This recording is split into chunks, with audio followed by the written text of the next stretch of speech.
సహాయపడుతుంది. ముఖ్యంగా వీటి రసాన్ని తాగటం వల్ల మెదడుకి ఆక్సిజన్ సరఫరా బాగుంటుంది. జనరల్లీ మనం ఫ్రూట్స్ ఎక్కువ తీసుకుంటే హెల్తీగా ఉంటాము. అయితే కొన్ని ఫ్రూట్స్ కొన్ని సీజన్స్లో మాత్రమే వస్తాయి. అట్లా కాకుండా త్రూ అవుట్ ద ఇయర్ వచ్చే ఫ్రూట్స్లో కర్బూజా ఒకటి. ఈ కర్బూజాలో మనకి అన్ని ఫ్రూట్స్లో ఉన్నట్టే కార్బోహైడ్రేట్ కంటెంట్, షుగర్ కంటెంట్ ఉంటుంది.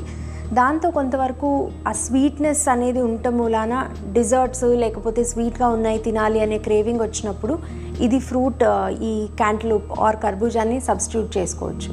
అయితే ఓన్లీ స్వీట్నెస్సే కాకుండా దీంతోపాటు చాలా న్యూట్రియంట్స్, పోషక పదార్థాలు దీంట్లో ఉంటాయి. ముఖ్యంగా మన బాడీకి అవసరమైనటువంటి ఇమ్యూన్ ఫంక్షన్కి కానీ లేకపోతే స్కిన్, హెయిర్, నెయిల్స్ వీటన్నిటికీ అవసరమైనటువంటి విటమిన్ సి అనేది కర్బూజాలో చాలా ఎక్కువగా ఉంటుంది. ఫర్ ఎగ్జాంపుల్ ఒక 150 గ్రామ్స్ కర్బూజా తీసుకున్నట్టయితే దాంట్లో మనకి రోజుకు